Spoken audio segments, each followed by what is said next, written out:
chapter 11, it's start with the temple on earth and ends with the temple in heaven. 11వ అధ్యాయము ప్రకటన 11 భూమి మీద ఉన్న దేవుని ఆలయముతో ఆరంభింపబడింది. పరలోకమందున్న ఆలయమును చూసి నిన్నటి దినాన యోహానుకు చేతికర్ర వంటి కొలకర్ర ఇవ్వబడింది. దాంతో దేవుని ఆలయమును బలిపీఠమును కొలత వేసినాడు ఆయన. And we also learned the word of God is very sweet. దేవుని వాక్యాన్ని విని గ్రహించి దేవుని వాక్యంలో లోతులు తెలుసుకోవాలని మనం ధ్యానించుకున్నాం. And the antichrist and the false prophet are going to trample the temple in Jerusalem. నిన్నటి దినాన ఇంకొక విషయం, అంత్యక్రీస్తు ఆయన అనుచరులు పరిశుద్ధ ఆలయమును ఆవరణమును తొక్కుతున్నట్టుగా వాళ్ళ సమయం ఇవ్వబడిందిగా మనం చూస్తున్నాం. So last second half of the tribulation period, 42 months are very severe, that is called the great tribulation time. రెండవ భాగముగా ఉన్న మహాశ్రమల కాలము, అది 3.5 సంవత్సరములు, అంటే 42 వారాలు. అక్కడ చాలా ఎక్కువగా తీవ్రంగా వాళ్ళకు శ్రమలు వస్తున్నట్టుగా మనం చూస్తున్నాం. So let's continue our study today with verse 3. 3వ వచనం నుంచి ఈ రోజు వాక్య భాగము మనం ఆరంభించుకుంటున్నాం. And I will give a power to my two witnesses, and they will prophesy for 1260 days, clothed in sackcloth.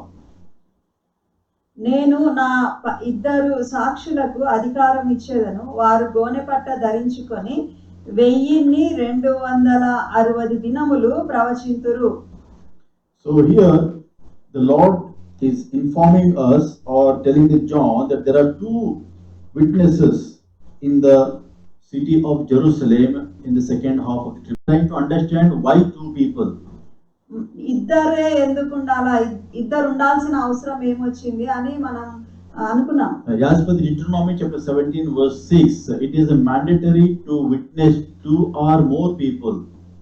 ద్వితీయోపదేశ కాండంలో 17:6లో నిన్న చదువుకొని ఉన్నాము.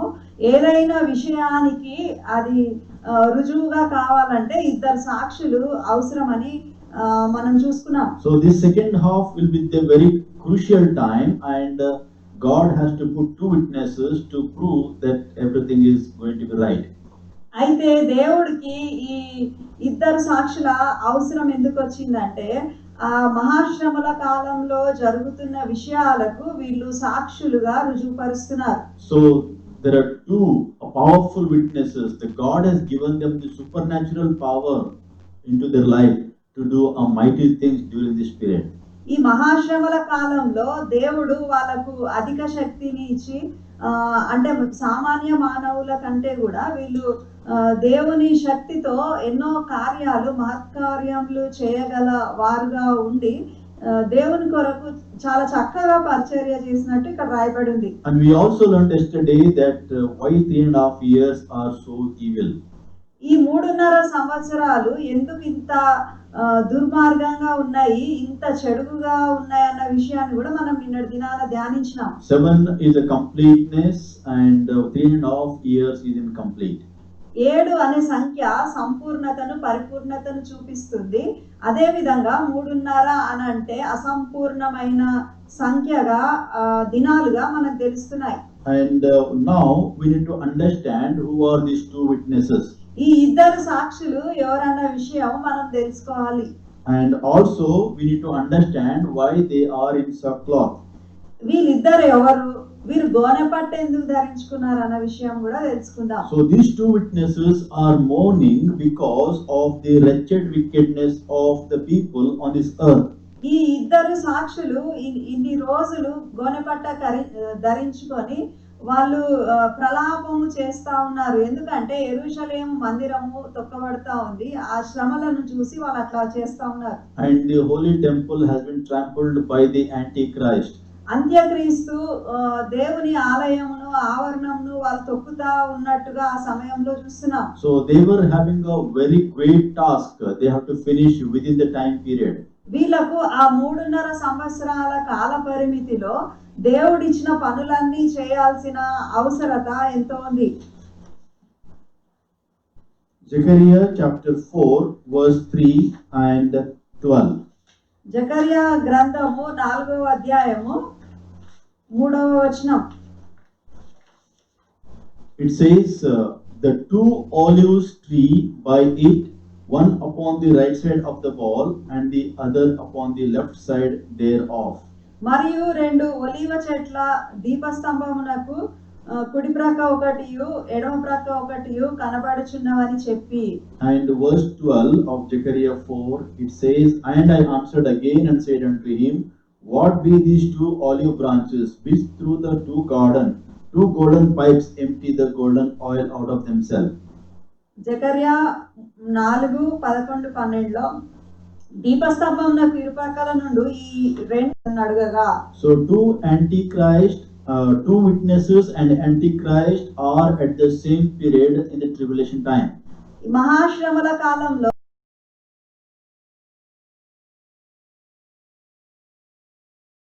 కూడా ఉంటూ వచ్చినారు. So Zechariah chapter 4 verse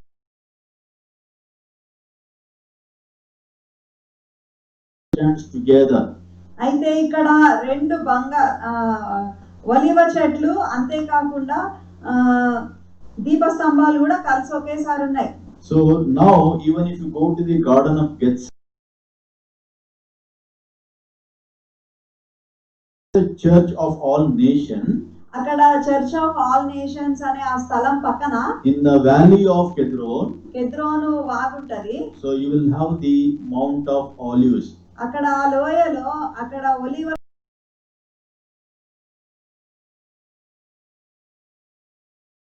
8 ఒలివ చెట్లు ఉన్నాయి. So the horticulturists they declared that 2000 years of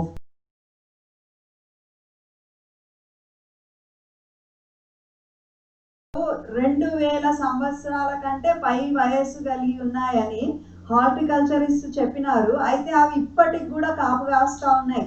And it is a great longevity in service. అంటే 2000 సంవత్సరాలకు పైన అవి కాపునిస్తున్నాయి. అంటే దేవుణ్ణి అట్లా వాళ్ళు సేవ చేస్తున్నాయి. And no retirement in service. అయితే వాళ్ళు చేస్తున్న పరిచర్య నుంచి అంటే వాటి కాపు నుంచి అవి విశ్రమించలేదు. So for the God's servant there is no retirement. దేవుని సేవకులకు విశ్రమించేది లేదు. So Romans chapter 11 verse 29 it says whatever the Lord has given the gift it is irrevocable. రోమా 11:29లో దేవుడు తన కృపావర విషయంలో అంటే కృపావరాలు దేవుడు ఇచ్చినప్పుడు అవి మళ్ళీ వెనక్కి పోయేవిగా లేవు. It says for the gifts and the calling of God are without repentance.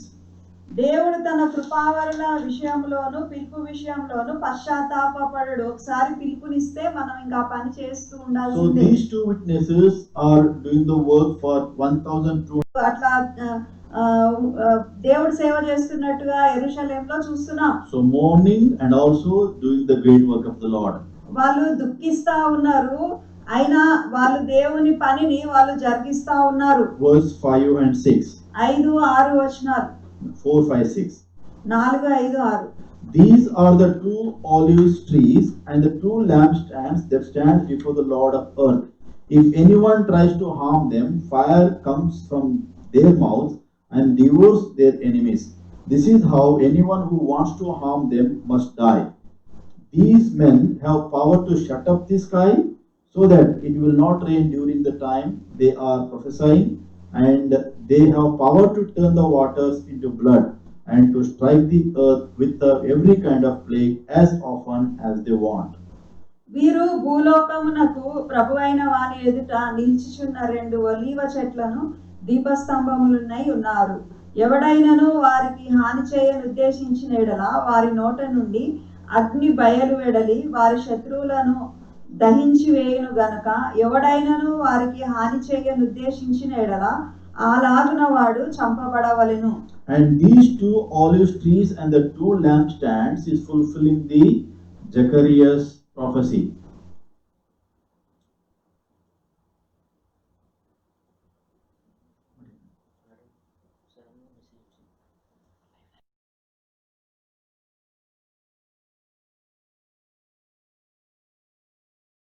Technical problem. Okay.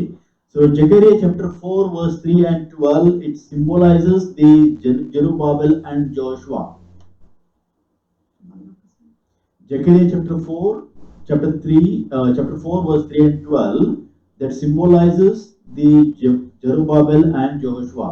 జకర్యా గ్రంథము 4:12 ప్రకారంగా ఈ ఇద్దరు సాక్షులు యెహోషువ యెరుబాబేలుగా తెలుస్తోంది. And these are not two witnesses. ఇద్దరు సాక్షులు కాదు, but they are symbolizing the olive trees and the two lampstands. అంటే వాళ్ళు ఈ ఒలివ చెట్లుగా లేకపోతే దీపస్తంభాలుగా గుర్తులుగా ఉన్నారు. Okay, so now if you read verse 5 and 6, 5-6 వచనాలు మనం చూస్తే, so we can see the great work what these two witnesses were doing. అయితే ఈ ఇద్దరు సాక్షులు చేస్తున్న గొప్ప కార్యాన్ని మనం చూస్తా ఉన్నాం. The work what they are doing, by that it is very very difficult for us to understand who are these two witnesses. అంటే వాళ్ళు చేస్తున్న కార్యములను బట్టి ఈ ఇద్దరు సాక్షులు ఎవరన్నది గుర్తుపట్టడం కష్టంగా ఉంది. So only we can speculate who might be these two witnesses are. ఈ ఇద్దరు సాక్షులు ఎవరై ఉంటారు అని మన అభిప్రాయం, అంటే మనము ఆలోచించి మన అభిప్రాయం చెప్పొచ్చు, కానీ వాళ్ళే కరెక్ట్ అని చెప్పలేము. There are several observations suggest that they might be Elijah and Moses. ఇక్కడున్న విషయాలన్నీ బాగా గమనించి అధ్యయనం చేస్తే వీరు ఏలియా అండ్ మోషే అని అనుకోవచ్చు. Like the Moses, they strike the earth with plagues. అంటే వీళ్ళు మోషేలాగా భూమి మీదకి తెగుళ్ళు తీసుకొని వచ్చినారు. And like Elijah, they have the power to keep it from raining. వర్షం పడకుండా ఏ విధంగా ఏలియా 3.5 సంవత్సరాలు వర్షం పడకుండా ఆపిండో, వీళ్ళు కూడా అట్లా వర్షాన్ని ఆపగల శక్తి వీళ్ళకుంది. Malachi chapter 4 verse 5 and 6. మలాకి 4:5-6 వచనాల్లో, Behold, I will send you Elijah the prophet before the coming of the great and dreadful day of the Lord. And he shall turn the heart of the fathers to the children, and the heart of the children to their fathers, lest I come and smite the earth with a curse. యెహోవా నియమించిన భయంకరమైన మహాదినము రాకమునుకు నేను ప్రవక్తయగు ఏలియాను మీ యొద్దకు పంపుదును. నేను వచ్చి దేశమును శపించకుండునట్లు అతడు తండ్రుల హృదయములను పిల్లల తట్టును, పిల్లల హృదయములను తండ్రుల తట్టును త్రిప్పును. And Deuteronomy chapter 18 verse 15 to 18. Deuteronomy 18. 18వ అధ్యాయము 15 నుంచి 18 వరకు చూస్తే, The Jewish traditions are expecting that Moses will come, and as per the Malachi prophet, the Elijah will come before the great tribulation. మహాశ్రమల కంటే ముందు మోషే మరియు ఈ ఏలియా ఈ ఇద్దరు ప్రవక్తలు వస్తారని యూదులు వాళ్ళు వేచి ఉన్నారు. And we also learned that Moses and Elijah were on the Mount of Transfiguration with the Lord Jesus Christ. యేసు ప్రభుతో రూపాంతరపు కొండలో ఏలియా మరియు మోషే వీళ్ళిద్దరు ఉన్నట్టు మనం చూసినాం. So they both are used supernatural for the provoking the repentance. ఇశ్రాయేలు జనాంగము వాళ్ళని పశ్చాత్తాపంలోకి తీసుకురావడానికి వీళ్ళిద్దరిని దేవుడు బహుగా వాడుకున్నట్టు మనకు తెలుసు. So Elijah, I think we can confirm by these verses. ఈ వచనాలను బట్టి ఒక్కళ్ళైతే ఏలియా అని చెప్పి బాగానే గట్టిగా చెప్పొచ్చు. Based on the Malachi chapter 4 verse 5 and 6, yes, one witness is prophet Elijah. మలాకి 4:5-6 ప్రకారంగా ఇందులో ఒక సాక్షి అయితే ఏలియా అని చెప్పొచ్చు. Moses we do not know, because Moses is already died, and if he comes back again, he is going to have a second death. మోషే చనిపోయినట్టు ఇశ్రాయేలీలు చూడలేదు, కానీ మోషే చనిపోయిండు, పాతి పెట్టబడిండు అని మనం చదువుతున్నాం. కాబట్టి మోషే మరి ఒకసారి చనిపోతాడా, మరి ఒకసారి వస్తాడా అన్నది ప్రశ్నార్థం. So God buried Moses' body. దేవుడు దేవదూతలు ఆయన శరీరాన్ని పాతి పెట్టినట్టుగా రాయబడింది. But Elijah was raptured. He was taken to heaven alive. ఏలియా అట్లా ఉన్నట్టుగా ఆరోహణమైనట్టుగా మనకు తెలుసు. So From these verses, what we can confirm is biblically, Elijah prophet is one witness, the other one is little questionable. ఒక్క ఆయన అయితే ఏలియా ప్రవక్త, ఇంకా మోషే అన్నది కొంచెం ప్రశ్నార్థం. And another people will say that the John the Baptist is also be the witness. కొంచెం మంది ఏలియా ప్రవక్తతో పాటు బాప్తిజం ఇచ్చే యోహాను మళ్ళీ వస్తాడు అని అంటారు. So again, what I want to tell you tonight is, whoever it may be, we don't need to break our heads to get the names. వీళ్ళ పేర్లే కావాలా, వీళ్ళు ఎవ్వరో నాకు తెలుసుకోవాలని నెత్తి వాళ్ళ పట్టుకోవాల్సిన అవసరం లేదు. వాళ్ళు ఎవరైతే వాళ్ళు దేవుని కార్యం చేస్తున్నారు అని నమ్మాల. If God speaks to you through the word, you can get confirmation. దేవుడు మనకు వాక్యం ద్వారా మాట్లాడితే ఓకే ఈయన పలానా ఆయన అని మనం చెప్పొచ్చు. Otherwise, let us believe that two witnesses are going to come surely 100%, and they are going to do a mighty works of God during the tribulation.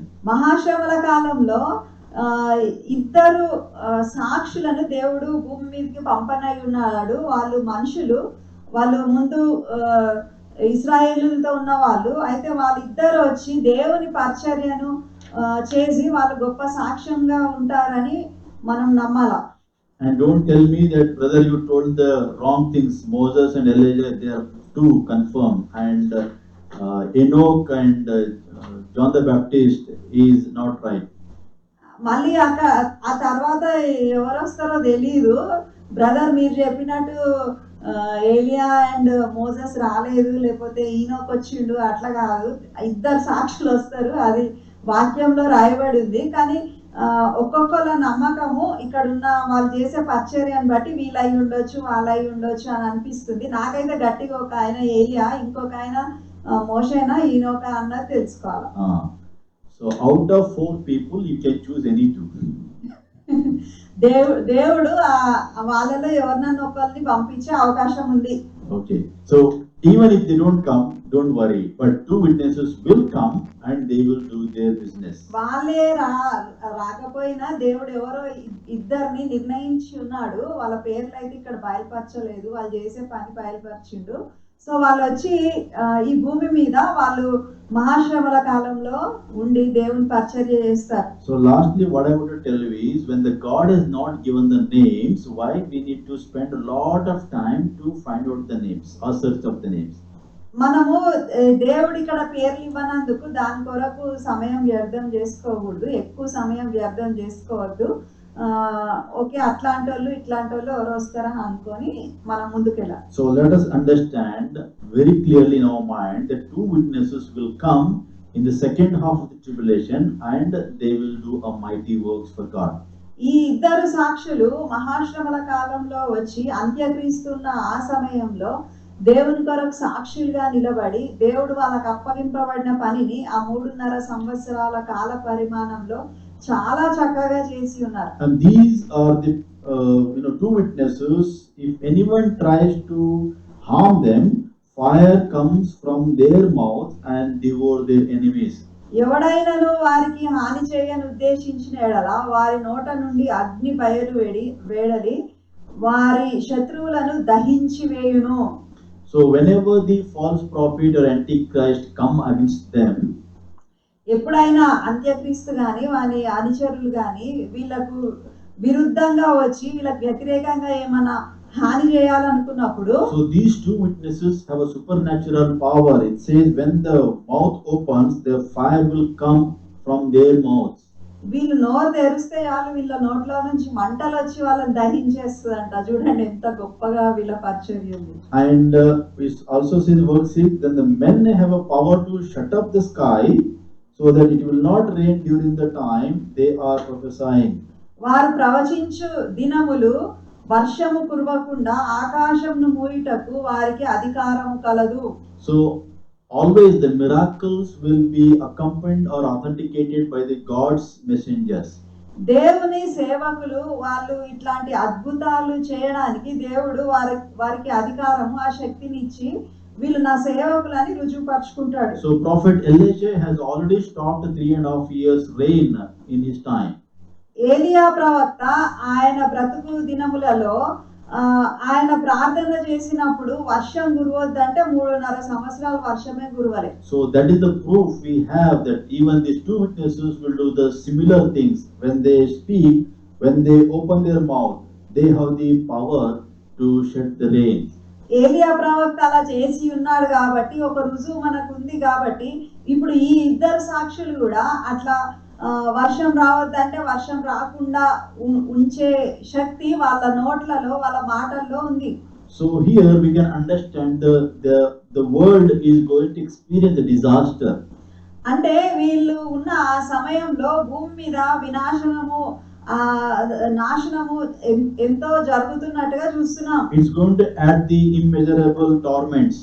అంటే మనుషులకు రకరకాల కష్టాలు ఇబ్బందులు వాళ్ళు ఎదుర్కొంటున్నట్టుగా చూస్తున్నాం. And because of this powerful gift what these two people are having, two witnesses having, for that people are hatred to them.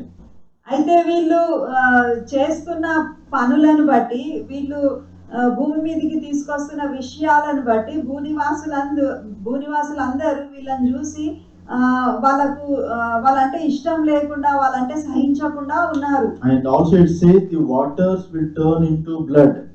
నీళ్లు రక్తంగా చేయుటకు వాళ్ళకి అధికారం ఉంది.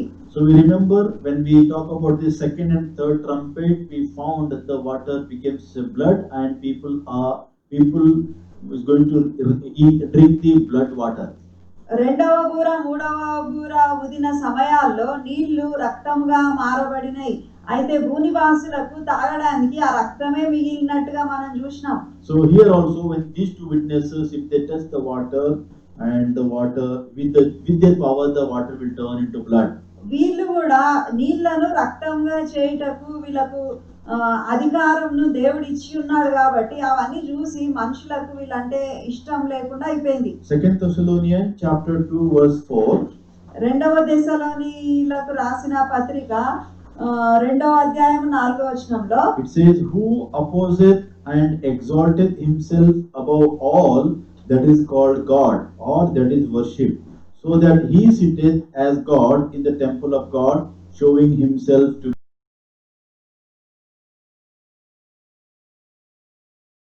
వాడును దానిని అంతటిని ఎదురించుచు దానికంతటికి పైగా వాడు తన్ను తానే హెచ్చించుకొనును, తాను దేవుడనని తన్ను కనుపరుచుకొనుచు దేవుని ఆలయంలో కూర్చుండును కనుక ఏ విధముగానైనను ఎవడును మిమ్మును మోసపరచనీయకుడి. So I just want to explain little scenario how is going to be a situation in that tribulation time. ఆ మహాశ్రమల కాలంలో ఈ వాక్య ప్రకారంగా పరిస్థితి ఎట్లా ఉంటుందో కొంచెం వివరించాలనుకుంటున్నాను. So Antichrist and the false prophet together, they moved their headquarters to Jerusalem. ఈ అంత్యక్రీస్తు అనే అనుచరులు యెరూషలేము పట్టణానికి కేంద్రంగా చేసుకొని ప్రపంచాన్నంతా వాళ్ళు పాలిస్తా ఉన్నారు. And these two witnesses are also living in Jerusalem. ఆ ఇద్దరు సాక్షులు కూడా అదే పట్టణం అదే యెరూషలేంలో ఉన్నారు. And these two witnesses are having the supernatural power. అయితే దేవుడు ఈ ఇద్దరు సాక్షులకు అద్భుతాలు చేసే శక్తిని దేవుడు ఇచ్చి ఉన్నాడు. So for example, when the Antichrist and the false prophet together, if they make the press conference in Jerusalem stating that we will going to rule and reign. ఎప్పుడైతే ఈ అంత్యక్రీస్తు ఆయన అనుచరులు వాళ్ళేమన్నా మీటింగ్ పెట్టుకున్నారు, ప్రెస్ కాన్ఫరెన్స్ యెరూషలేంలో పెట్టుకున్నారు అనుకోండి. So when he has a very special announcement for the public from his side. అయితే ఆయన ప్రపంచానికి అంతా ఏమన్నా చెప్పాలనుకుంటున్నాడు, ముఖ్య ప్రకటనలు ఇవ్వాలనుకున్నప్పుడు. So when he declared himself as a god. అయితే అంత్యక్రీస్తు నేనే దేవుణ్ణి నన్నే మొక్కండి అని చెప్పిన సమయంలో. So these two witnesses will confront them with their power. అయితే ఈ ఇద్దరు సాక్షులు వాళ్ళకి ఇవ్వబడిన అధికారము వాళ్ళకున్న శక్తిని బట్టి ఆ విషయాలన్నీ ఆపేవాళ్ళుగా ఎదిరించే వాళ్ళుగా ఉన్నారు. So that means Antichrist cannot handle these two witnesses, but these two witnesses will control the situation in the tribulation time. అంత్యక్రీస్తు ఈ ఇద్దరు సాక్షులను ఆయన అదుపులోకి తెచ్చుకోలేకపోతున్నాడు, కానీ ఈ ఇద్దరు సాక్షులు అంత్యక్రీస్తు చేసే పనులను వాళ్ళు నియంత్రిస్తా ఉన్నారు. And Antichrist as God, he cannot control these two people. వీళ్ళిద్దరిని అంత్యక్రీస్తు ఏమీ చేయలేకపోతున్నాడు. Because he is not a God. ఎందుకంటే ఆయన దేవుడు కాదు, దేవుడు అని చెప్పుకుంటున్న దేవుడు కాదు. And from this situation, we can understand that Antichrist will have a great difficult times before these two people. ఈ ఇద్దరు సాక్షుల ముందర అంత్యక్రీస్తు చాలా కష్టపడాల్సిన క్లిష్ట పరిస్థితుల్లో ఉండాల్సిన సందర్భాలు ఎన్నో ఉన్నాయి. So in the TV channels, they will see when the Antichrist and false prophet, when they making the press conference, telecasting all over the world, and these two witnesses will go and do the supernatural power, bringing fire or bringing the stopping the rain or doing something, and it will be great offense. ఆ సమయంలో యెరూషలేం పట్టణంలో అంత్యక్రీస్తు చేసే పనులు, ఈ ఇద్దరు సాక్షులు చేసే పనులు ప్రపంచమంతా చూస్తుంటారు. ఎప్పుడైతే అంత్యక్రీస్తు ఏదైనా ప్రెస్ కాన్ఫరెన్స్ పెట్టుకున్నారు అనుకోండి, ఆయన ఇంపార్టెంట్ ముఖ్య ప్రకటనలు ప్రకటిస్తూ ఉంటే వీళ్ళు వర్షాలు కురిపించి, లేకపోతే వీళ్ళు వాళ్ళ నోట్ల నుంచి అగ్ని తీసుకొని వచ్చి ఇట్లాంటి అద్భుత కార్యాలు చేసి ఆయన పనులన్నీ డిస్టర్బ్ చేస్తుంటే అవి ప్రపంచం అంతా చూస్తారు. So let us understand how loving God is our God, who is taking care of all the situations and still is in control. మన దేవుడు ఎంత ప్రేమ గలవాడు, ఇట్లాంటి పరిస్థితులు జరుగుతున్నప్పుడు కూడా అన్ని ఆయన ఆధీనంలో ఉంచుకుంటున్నాడు, తన బిడ్డలను ఆయన కాపాడుతూ వస్తా ఉన్నాడు. So he sent two witnesses to win many souls during the tribulation. ఆ మహాశ్రమల కాలంలో కూడా ఆత్మలను సంపాదించడానికి దేవుడు ఇద్దరు సాక్షులను భూమి మీద ఉంచి ఉన్నాడు. So let us understand that two witnesses will also confront these antivirus, Antichrist and the false prophet. ఈ ఇద్దరు సాక్షులు అంత్యక్రీస్తును అనే అనుచరులను ఆపుతున్నట్టుగా, వాడి పనులు సాగనీయకుండునట్లుగా ఉన్నట్టు మనం చూస్తున్నాం. Verse 7. 7వ వచనం. Now when they have finished their testimony, and the beast that comes from the abyss will attack them and overpower and kill them. వారు సాక్ష్యము చెప్పుట ముగింపగానే అగాధములో నుండి వచ్చు క్రూరముగము వారితో యుద్ధము చేసి జయించి వారిని చంపును. So it says the beast that comes from the abyss will attack them. అగాధములో నుండి వచ్చు క్రూరముగము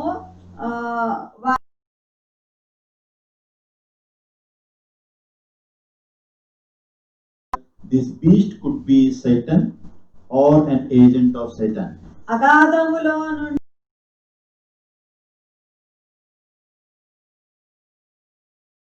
ఎవరో ఒకరు అయి ఉంటారు. So in verse 7 we can understand the two witnesses has already completed the task. 7వ వచనము అంటే వీళ్ళకు దేవుడు ఇచ్చిన కాల పరిమితి సంపూర్ణమైనప్పుడు అట్లా జరుగుతుంది. And God will withdraw the two witnesses supernatural protection. దేవుడు వీళ్ళకి ఇచ్చిన ఆ అద్భుతాలు చేసే శక్తి, మానవాతీతమైన ఆ శక్తిని దేవుడు తీసేసుకుంటాడు కరెక్ట్ గా వాళ్ళ కాలం సంపూర్ణమైనప్పుడు. So after finishing their task, the God has removed the supernatural protection over them, and the beast will come and they will kill him. వీళ్ళకు దేవుడు ఇచ్చిన ఆ భద్రతను తీసివేయబడినప్పుడు అప్పుడు ఈ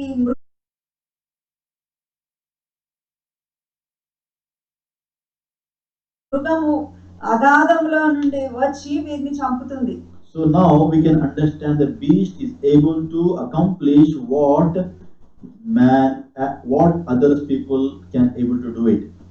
ఇప్పటిదాకా మనుషులు ఎవరు చేయలేని విషయాన్ని ఈ క్రూరముగము అగాధంలో నుండి వచ్చి చేసినట్టుగా మనం చూస్తున్నాం. So many people tried so much way for them to kill, they could not do it because of supernatural power, but now since the God has removed the protection, and beast was able to accomplish. 3.5 సంవత్సరాల కాలము వీళ్ళతో ఏగుతా ఉన్నారు భూనివాసులంతా. వీళ్ళని చంపేద్దామని వాళ్ళు ఎన్నో ప్రయత్నాలు చేసి ఉన్నారు, కానీ దేవుడు వారికి ఇచ్చిన భద్రత, దేవుడు వారికి ఇచ్చిన శక్తిని బట్టి వీళ్ళని ఎవ్వరు ఏం చేయలేకపోయారు. కానీ ఇప్పుడు ఈ మృగం వచ్చి వాళ్ళని చంపగలిగింది. So when the verse 7 is taking place, that is the 1256 days. ఈ 2వ వచనంలో వీళ్ళ కాలము 1260 దినములు అని చూసుకున్నాం. Yeah, but in 7th verse, when you complete that verse, it is a day of 1256 days. అయితే ఇక్కడ 7వ వచనంలోకి వచ్చేసరికి వాళ్ళ సమయము 1260 56వ దినమున వాళ్ళు చనిపోతారు. So because the word of God says they will keep their body for 3.5 days. ఎందుకంటే ఇక్కడ ముందు వచనాలలో ఏముందంటే 3.5 రోజులు వాళ్ళ శవాలు వీధులలో ఉంటాయి అనేసి. So that means you can remove the 4 days and it becomes the 1256 days. 1260 రోజులు రెండవ వచనంలో ఉంది. అందులోంచి 4 రోజులు తీసేస్తే 1256వ రోజు వీళ్ళు చనిపోతారు. So 1256 days they have done very wonderful work for the Lord with the supernatural power. అంటే 1256 రోజులు వీళ్ళు దేవుని కొరకు శ్రమ పడుతూ దేవుని సేవ, దేవునికి ఇష్టం వచ్చిన జీవితం జీవిస్తున్నారు. And only the last 4 days of the tribulation period they were not able to do anything. మహాశ్రమల కాలంలో చివరి 4 రోజులు వీళ్ళు ఏమీ చేయకుండా శవాలైపోయి ఉన్నారు. Verse 8.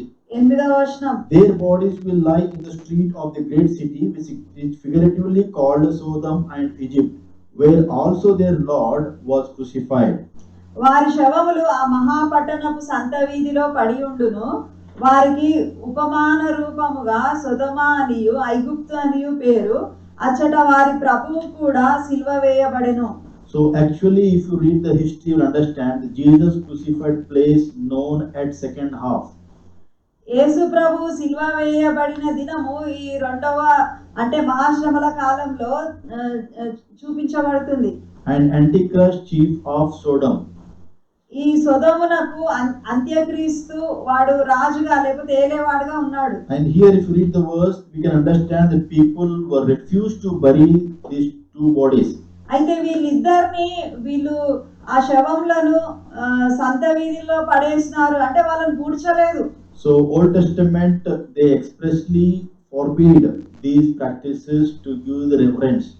అయితే పాత నిబంధన గ్రంథంలో ఒక మనిషి శరీరాన్ని అట్లా వీధుల్లో పడేయకూడదు, అది అగౌరవపరిచినట్టు. So they are refusing to bury for their enemy's body. వాళ్ళ శత్రువులు వీళ్ళు మా శత్రువులు అని వాళ్ళని అట్లా పూడ్చకుండా అట్లా వీధుల్లో ఉంచినారు. And here the great city, ఇక్కడ గొప్ప పట్టణం పేరు రాయబడింది. their bodies lies in the street of the great city. వారి శవములు ఆ మహాపట్టణము అని ఆ సంత వీధుల్లో పడి ఉండెను. So that means Jerusalem was the great city. ఆ కాలంలో యెరూషలేము మహాపట్టణము, అంత పెద్ద పట్టణంలో వీధుల్లో ఆ శవాలు పడి ఉన్నాయి. But you can read the word with attaching with the great city is called the Sodom and Egypt. వారికి ఉపమాన రూపంగా సొదొమ అనియు ఐగుప్తు అనియు పేర్లు పెట్టిండ్రు. So that means the Jerusalem city was full of Sodom and Egypt stresses as wickedness. ఆ కాలంలో సొదొమలో ఉన్న పాపము, ఐగుప్తులో ఉన్న పాపము యెరూషలేం పట్టణంలో ఉంది కాబట్టి ఉపమాన రూపంగా ఇట్లా చెప్పినారు. Jerusalem was the great city and the capital of Israel. యెరూషలేము మహాపట్టణము ఇశ్రాయేలు దేశమునకు రాజధానిగా ఉండెను. But now during the tribulation it becomes the enemy territory. ఇది సైతాను రాజ్యముగా సైతాను ఆధీనంలోకి వచ్చేసింది. And it is compared with Sodom and Egypt. ఎట్లా తయారైపోయిందంటే ఇప్పుడు సొదొముతో ఐగుప్తుతో మనం పోల్చే విధంగా తయారైపోయింది. These two nations, Sodom and Egypt, also well known for their evil. వీళ్ళు సొదొమ దేశము ఐగుప్తు దేశము చెడుగులో ఏ విషయాల్లో వీళ్ళు చాలా ప్రసిద్ధికి చెందిన వాళ్ళు. But when John was writing this revelation, the Roman Empire were destroyed temple at AD 70s. యోహాను ఎప్పుడైతే ఈ పుస్తకం రాస్తున్నాడో క్రీస్తు శకము 70వ సంవత్సరంలో రోమా చక్రవర్తి లేకపోతే రోమియులు యెరూషలేం పట్టణాన్ని నాశనం చేసిన సమయం అది. In AD 70 the Jerusalem was destroyed. క్రీస్తు శకము 70వ సంవత్సరంలో యెరూషలేం పట్టణాన్ని కూల్చి కాల్చినారు. So I will not go in detail for that. ఆ విషయంలో మనం ఎక్కువ లోతుగా వెళ్ళము. So here what I want to tell you, in second of the tribulation period, when it is going to finish, we can understand how evil the city of Jerusalem. అయితే ఈ మహాశ్రమల కాలంలో యెరూషలేముకు ఎంత దుస్థితి కలిగిందో మనం చూస్తున్నాం. Verse 9 9వ వచనం and 10. It says, for 3.5 days Men from every people, tribe, language, and nations will gaze on their bodies and refuse them burial. The inhabitants of the earth will gloat over them and will celebrate by sending each other gifts, because these two prophets had tormented those who live on the earth. మరియు ప్రజలకును వంశములకును ఆయా భాషలు మాట్లాడు వారికి జనములకును సంబంధించిన వారు 3 దినముల నర వారి శవములను చూచుచు వారి శవములను సమాధిలో పెట్టనీయరు. ఈ ఇద్దరు ప్రవక్తలు భూనివాసులను బాధించినందున భూనివాసులు వారి గతి చూచి సంతోషించుచు ఉత్సహించుచు ఒకరికొకడు కట్నములు పంపుకొందురు. So the entire world was watching. అంటే ప్రపంచమంతా చూస్తున్నారు. So maybe through the internet media. ఇప్పుడున్న మీడియా మనకు తెలుసు కదా, ఎక్కడేం జరిగినా చూడొచ్చు. And they were all rejoicing. ఇక్కడ ఎంతో సంతోషము భూనివాసులకు కలిగింది. So they were glorifying the Antichrist, and because the beast has came and they killed these two witnesses. వీళ్ళు అంత్యక్రీస్తు గొప్పతనాన్ని చాటిస్తా ఉన్నారు. అంతేకాకుండా ఈ మృగము వచ్చి వీళ్ళని చంపేసినందుకు చాలా సంతోషంగా ఉత్సవాలు జరుపుకుంటున్నారు. So they were really overjoyed because of the death of these two tormentors. వీళ్ళిద్దరు బాధించే వాళ్ళు చనిపోయినరు అని చెప్పేసి భూలోకం అంతా చాలా సంతోషంతో ఆ 3.5 దినాలు ఉన్నారు. So they celebrated two witnesses' death as a holiday. ప్రపంచం అంతా సెలవులు ఇచ్చి ఒక్కొక్కరు గిఫ్ట్స్ పంపించుకుంటూ చాలా మంచిగా వండుకొని తిని ఎంజాయ్ చేస్తుంటారు. But as a representative of every believer who has a witness for Jesus Christ, ఎవరైతే విశ్వాసులుగా ఉన్నారో, ఎవరైతే దేవుని సువార్త ప్రకటిస్తూ సాక్షులుగా ఉన్నారో, these two final and faithful witnesses are the picture of both invincibility and vulnerability. అయితే దేవుని బిడ్డలు సువార్త ప్రకటించే వాళ్ళు అంటే భూమి అంతటా సువార్త ప్రకటించే దేవుని బిడ్డలలో వీళ్ళు చివరి వాళ్ళు ఎంత దుర్బలమైన పరిస్థితుల్లో ఉన్నారో, వాళ్ళు అంటే మనుషుల చేతుల్లో ఎట్లా చాతగానుల్లా పడిపోయి ఉన్నారో మనకు చూపిస్తుంది ఈ సన్నివేశం. They win and they lose, and at the end they will win. వీళ్ళు మహత్కార్యములు గొప్ప కార్యములు చేయటం ద్వారా లోకాన్ని జయించినట్టే కనిపించింది. తర్వాత వాళ్ళ శవాలు రోడ్ల మీద అట్లా వీధుల్లో పడి ఉన్నప్పుడు వాళ్ళు ఓడిపోయినట్టుగా అనిపిస్తుంది. మళ్ళీ చివరికి వాళ్ళు యేసు నామములో గెలిచే వాళ్ళుగా ఉంటున్నారు. The truth is we are more than conquerors and we are victorious. ఇవన్నీ సన్నివేశాలలో చివరికి దేవుడే మనకు విజయం ఇస్తాడన్న ఆ సత్యాన్ని మనం గ్రహించాలా. Verse 11 and 12. 11-12 వచనాలు. But after 3.5 days a breath of life from God entered, and they stood on their feet, and terror struck those who saw them. Then they heard a loud voice from heaven saying to them, "Come up here." And they went up to heaven in a cloud, while their enemies looked on. అయితే ఆ 3 దినములన్నర పిమ్మట దేవుని యొద్ద నుండి జీవాత్మ వచ్చి వారిలో ప్రవేశించను గనుక వారు పాదములు ఊని నిలిచిరి.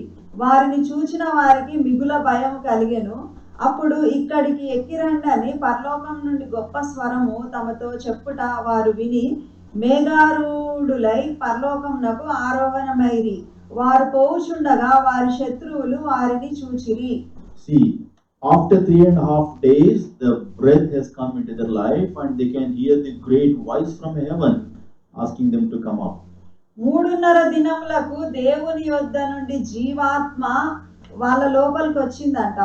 అయితే వాళ్ళని దేవుడు పైకి రండి అని వాళ్ళకు ఆజ్ఞాపించినట్టుగా చూస్తున్నాం. And the whole world was watching over the media, catching up these two witnesses and resurrected from the earth to heaven. ఆ 3.5 దినాలు ప్రతి టీవీలో, ప్రతి ఛానల్లో, ఫేస్బుక్ లో అన్నిట్లో వీళ్ళే కనిపిస్తున్నారు. అయితే ప్రపంచం అంతా వీళ్ళని ప్రత్యక్షంగా చూస్తున్నారు ప్రత్యక్ష ప్రసారంలో. అయితే వీళ్ళకు 3.5 దినాలు అవ్వగానే దేవుని ఆత్మ వాళ్ళు ప్రవేశించడము, వాళ్ళు మళ్ళీ తిరిగి లేవడము, వాళ్ళు ఆరోహణం అవ్వడము, అది చాలా ఆశ్చర్యాన్ని తీసుకొచ్చింది. So again, let us not think about who these two witnesses are. మళ్ళీ మనం ఈ ఇద్దరు సాక్షులు ఎవరని ఎత్తి వలగొట్టుకోవద్దు. Okay, so they went up to heaven in the cloud. వాళ్ళు మేఘారూఢులై పరలోకమునకు ఆరోహణమైరి. And enemies were looking towards them. వారి శత్రువులు వారిని చూచిరి. Those who were hated them, those who were dishonored, these two witnesses, they saw with their eyes, they were resurrected. వీళ్ళని ఎవరైతే ఆ వీధుల్లో పడేసినారో, వీళ్ళని ఎవరైతే అగౌరవపరిచినారో, ఎవరైతే వీళ్ళని దూషించినారో, వీళ్ళని శ్రమపరిచినారో, వాళ్ళందరి కళ్ళ ముందర వీరు సజీవులై దేవుని సన్నిధికి ఆరోహణం అవుతున్నట్టు వాళ్ళు చూస్తున్నారు. Verse 13 and 14. 13-14 వచనం. At that very hour there was a severe earthquake, and 10th of the city collapsed. 7,000 people were killed in the earthquake, and survivors were terrified and gave glory to the God of heaven. The second woe has passed, the third woe is coming soon. ఆ గడియలోనే గొప్ప భూకంపము కలిగినందున ఆ పట్టణంలో 10వ భాగము కూలిపోయెను. ఆ భూకంపము వలన 7,000 మంది చచ్చిరి. మిగిలిన వారు భయాక్రాంతులై పరలోకపు దేవుని మహిమపరిచిరి. So God has brought the severe earthquake on this earth as the prophets or two witnesses were lifted up or ascended to heaven. వీళ్ళు ఇద్దరు ప్రవక్తలు, వీళ్ళు దేవుని సాక్షులు. అయితే వీళ్ళు భూమి నుండి పైకెత్తబడుతున్నప్పుడు భూమి కదిలింది. భూకంపంగా ఇక్కడ రాయబడింది. And here it says around 7,000 people were killed in this earthquake. ఈ భూకంపంలో 7,000 మంది చచ్చిరి. So that means the antichrist leaders or the people who belongs to the forces of antichrist, they were lost their life because of this earthquake. అయితే ఆ పట్టణంలోనే ఉన్న అంత్యక్రీస్తు అనే అనుచరులు ఆ పట్టణంలో భూకంపం వచ్చినప్పుడు వాళ్ళు చనిపోయినట్టుగా మనకు అర్థమవుతుంది. And also we can see here survivors, and we can understand that still the people are living on that earth and they will not receive Jesus as their personal savior. అయితే ఇక్కడ చాలా మంది దేవుణ్ణి నమ్ముకోలేదు అని ఉంది 13వ వచనంలో. మిగిలిన వారు భయాక్రాంతులై పరలోకపు దేవుని మహిమపరిచిరి. So here after the earthquake, when the 7,000 people died, many people came to the knowledge of the salvation. They believed in God and they glorified God. వీళ్ళు ఇద్దరు సాక్షులు వాక్యం చెప్తున్నప్పుడు నమ్మలేదు దేవుణ్ణి. కానీ ఈ భూకంపము, వాళ్ళు పరలోకంగా ఆరోహణం అవ్వటము, ఇట్లాంటి విషయాలన్నీ చూచి మిగిలిన వారు భయాక్రాంతులై పరలోకపు దేవుని మహిమపరిచిరి. And they gave glory to God of heaven.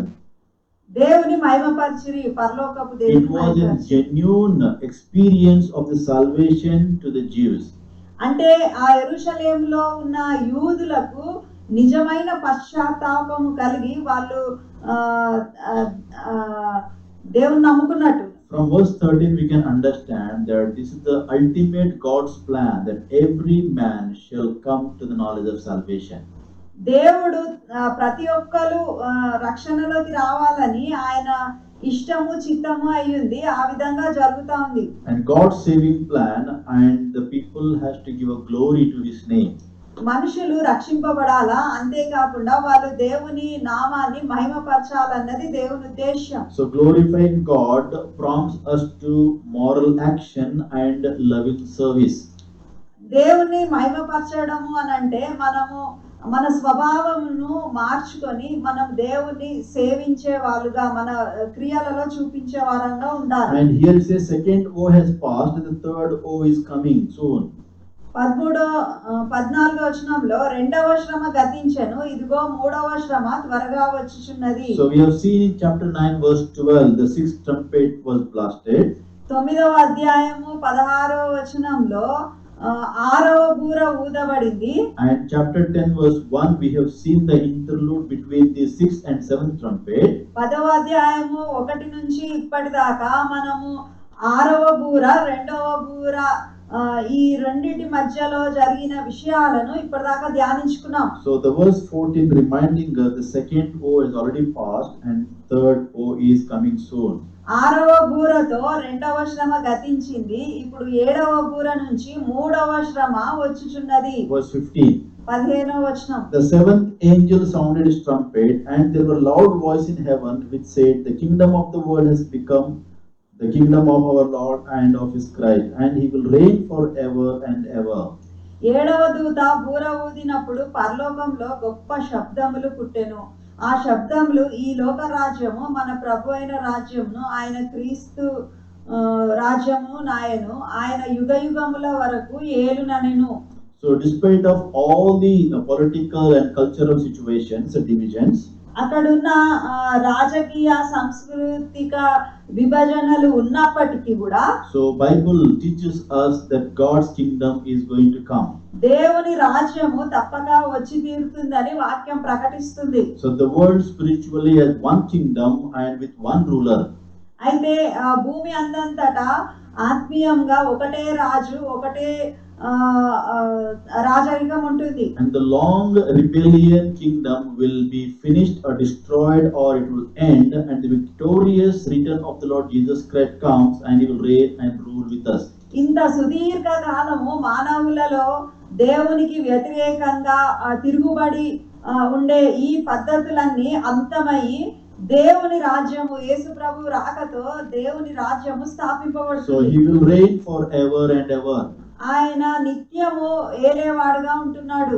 The kingdom also belongs to the God the Father. మన ప్రభు రాజ్యమును ఈ లోక రాజ్యము మన ప్రభు రాజ్యమును ఆయన క్రీస్తు రాజ్యమును ఆయను. Verse 16 to 18. 16 నుంచి 18 వరకు. And the 24 elders who were seated on their throne before God fell on their faces and worshipped God, saying, We give thanks to you, Lord God Almighty, the one who is and who was, because you have taken your great power and have begun to reign. The nations were angry, and your wrath has come. The time has come for judging the dead, and for rewarding your servants the prophets, and your saints, and those who have reverenced your name, both small and great, and for destroying those who destroy the earth. అంతట దేవుని ఎదుట సింహాసనాసీనులకు ఆ 24 పెద్దలు సాష్టాంగపడి దేవునికి నమస్కారం చేసి, వర్తమాన భూత కాలములలో ఉండు దేవుడైన ప్రభువా, సర్వాధికారి, నీవు నీ మహాబలమును స్వీకరించి ఏలుచున్నావు గనుక మేము నీకు కృతజ్ఞతాస్తుతులు చెల్లించుచున్నాము. జనములు కోపగించినందున నీకు కోపము వచ్చెను. మృతులు తీర్పు పొందుటకును నీ దాసులకు ప్రవక్తలకును పరిశుద్ధులకును నీ నామమునకు భయపడు వారికి నీ తగిన ఫలమునిచ్చుటకును గొప్ప వారేమి కొద్దివారేమి భూమిని చేయువారిని నశింపజేయుటకును సమయము వచ్చి ఉన్నదని చెప్పిరి. So here elders means us as a church will be there. ఇక్కడ పెద్దలు అంటే సంఘానికి ప్రతినిధులుగా వీళ్ళు ఉంటున్నారు. And the one who is and who was to come. వర్తమాన భూత కాలములలో ఉండువానికి. So the coming of the kingdom is very immediate, is not so long future. అయితే దీని తర్వాత దేవుని రాజ్యము స్థాపించడానికి ఎన్నో రోజులు లేవు, చాలా తొందరగా జరుగుతుంది. And here the word of God talks about the Christ centered kingdom. ఇక్కడ యేసు ప్రభు కేంద్రముగా ఉండి స్థాపించే ఆ రాజ్యమును గురించి దేవుడు చెప్తా ఉన్నాడు. And he is going to reward the servants, and we are going to judge. ఆయన తీర్పు తీర్చి ప్రతి వాని క్రియలను బట్టి వానికి ప్రతిఫలం ఇచ్చేవాడుగా So ఉంటున్నాడు. verse 18 talks about the God's judgment. 18వ వచనము దేవుని తీర్పులను మనకు చూపిస్తా ఉంది. So God rewards the Old Testament saints, and the God also condemns the unbeliever to go to the lake of fire.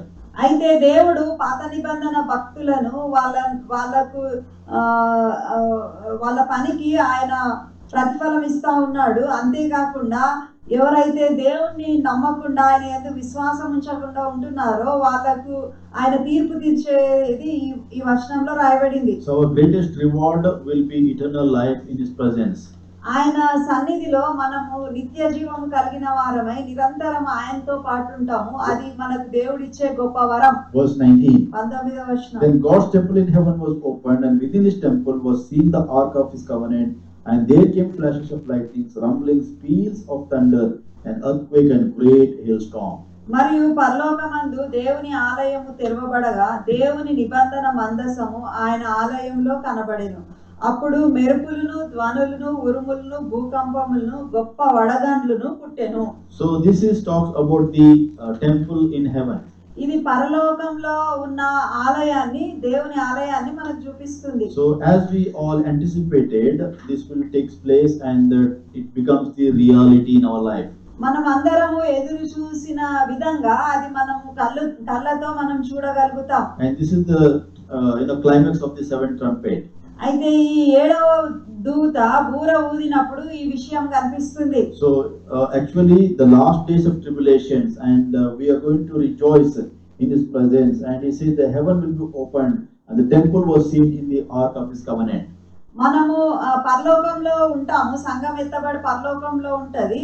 అప్పుడు 7వ బూర ఊదబడినప్పుడు దేవుని ఆలయము తెరువబడగా దేవుని నిబంధన మందసము ఆయన ఆలయంలో కనబడెను. అంటే నిబంధన మందసాన్ని అందరు చూడగలుగుతారు. So God's ark of the covenant will be more sacred place, and we are going to see in the heaven. నిబంధన మందసము అంటే అతి పరిశుద్ధ స్థలంలో ఉంటుంది. అంటే దేవుని అతి పరిశుద్ధ స్థలాన్ని మనము వెళ్ళగలుగుతాము, చూడగలుగుతాము, ఆయన సన్నిధిలో గడపగలుగుతాము. So this completes the chapter 11. దీంతో 11వ అధ్యాయము ముగుస్తుంది. So we'll be right back tomorrow with this next Facebook live of the series, beginning with chapter 12. రేపు ఇదే సమయంలో ప్రకటన గ్రంథము 12వ అధ్యాయము ధ్యానించుకోవడానికి మరి ఒక ఫేస్బుక్ లైవ్ లో కలుసుకుందాము. Let us pray. ప్రార్థన చేసుకుందాం. Dear Lord, thank you so much.